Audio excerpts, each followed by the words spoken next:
欢迎来到新兴消息频道，请订阅频道，所以大家不要错过当天最热门的新闻。我们今天的时事通讯包括以下内容：撞脸赵丽颖演完《庆余年》再演底线，确认不出来戴文文。在今年上线的一众新作中，没有等到张若昀的《庆余年》，对于大家来说无疑是最大的遗憾。毕竟去年年底官方发出会有续作的预告，但雷声大雨点小，前不久李小冉爆料至今还没拿到剧本，可见今年看到这部剧的可能性微乎其微。大家之所以如此期待《庆余年》的续集，正是因为这部作品的质量实在是太高了，前作口碑表现相当出彩，更是成为了一部现象级的爆款，再加上剧作最后留下的悬念，简直是吊足了观众们的胃口。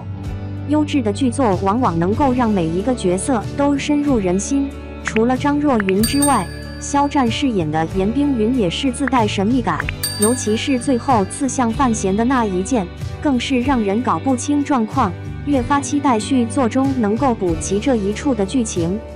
如今张若昀、肖战等演员已经在不少影视剧中独挑大梁，推出了越来越多的优质作品，而剧中的一些配角也成功火出圈，比如宋轶、王阳等演员也是好资源拿到手软。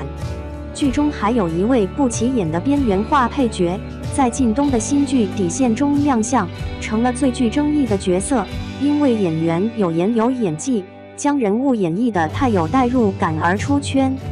在《庆余年》中有两个婉儿，一个是李沁饰演的林婉儿，她是范闲的官配，另一个是沈婉儿，她一心爱着严冰云。沈婉儿这一角色直到范闲前往北齐后才出场，但在有限的戏份中，沈婉儿却成了力压女主的存在，她的痴情和坚定令人忍不住心疼。沈婉儿对严冰云的爱可谓矢志不渝，只有付出不求回报。最早严冰云是接近沈婉儿才得以靠近沈重，在这个过程中，沈婉儿被严冰云所吸引，虽然严冰云也对沈婉儿心中有情，但他却碍于自己的身份，一直把沈婉儿从自己的身边推开。沈婉儿知道严冰云是细作，但知道范闲能够救他，还是不顾一切地帮助严冰云脱困，即便是在离开之前，严冰云当面拒绝了沈婉儿，他也没有就此离开。严冰云怕他跟着自己会有不必要的麻烦，严冰云用最伤人的话让沈婉儿离开，就是为了让他不要为自己付出太多。范闲带着严冰云离开后，因为沈重要杀严冰云，沈婉儿跑去报信，也挡在了严冰云的身前，导致剑刺穿了他的身体。直到最后，沈婉儿还是为了严冰云牺牲了自己。这一角色自带悲情色彩，再加上他的故事线虽然很短，但十分完整，成了剧中最深入人心的配角之一。沈婉儿被刻画得十分到位，也让饰演她的演员戴文文受到了广泛的关注。她将沈婉儿的深情演绎得令人心酸，尤其是在为严冰云牺牲时的哭戏，更是让人纷纷中湿了眼眶。由于戴文文的长相与赵丽颖十分相似，不少观众也被她的颜值圈粉。不得不说，两人的五官实在是太像了，尤其是笑起来时，嘴角的弧度更是一模一样。再加上两人的眼睛都十分灵动，又是圆圆的鹅蛋脸，简直让人傻傻分不清楚。戴文文与赵丽颖一样，都是可塑性极强的演员，演完《庆余年》再演《底线》，脱掉古装却认不出来。在《底线》中，其饰演的葛晴晴是最具争议的角色，尽管目前的剧情还看不出葛晴晴究竟是否撒谎了，但她的行为已经令人发指。葛晴晴和木子琪是闺蜜，但因为前男友的疯狂举动，让木子琪替自己送了命。葛晴晴的说法是木子琪主动让她住在自己家里，也主动提出要一个人面对葛晴晴的前男友，但木子琪丈夫的说法却是葛晴晴将其推了出去。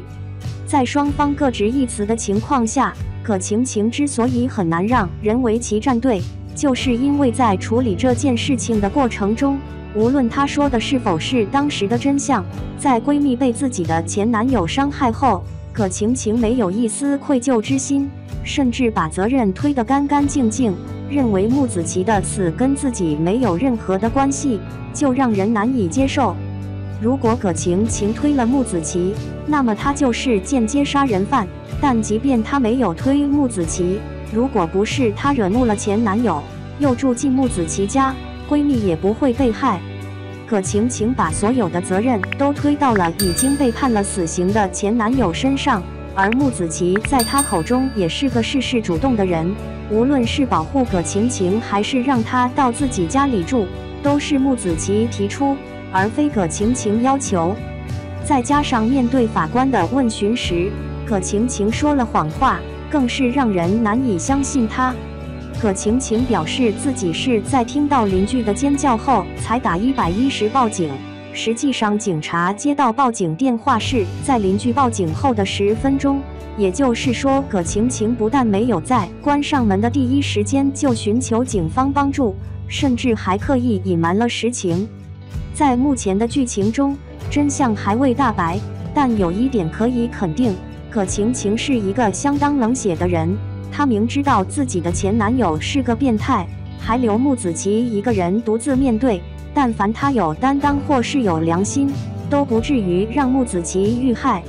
这一角色的人设本就让人恨得牙痒，在戴文文的演绎下，更是让人看得气不打一处来。她装柔弱装无辜的本事简直是炉火纯青，对于闺蜜被害这件事也始终表现得云淡风轻。只有威胁到自己的利益时，她才会痛哭流涕。尤其是在法庭上，葛晴晴更是将无耻2字演绎得淋漓尽致，一边哭着一边用我害怕试图把所有的责任推干净。如果不是因为知道她的所作所为，很容易被她可怜的表象迷惑。但结合她的种种行为，只能说葛晴晴实在是太会伪装了。这种不讨喜的角色对演员来说驾驭起来颇有难度，但戴文文却把这一角色的恶刻画得十分到位。每一次表露出害怕的情绪时，总是眼泪汪汪的，但私底下却是一副精明的样子。最后把一切都盘算好了，让人看得气不打一处来。除了《庆余年》和《底线》这2部剧作之外，早前还出演过《天盛长歌》《女心理师清平乐》等作品，可谓部部都是爆款，足见戴文文的选剧眼光有多么精准。凭借着这样精湛的演技，戴文文同样未来可期。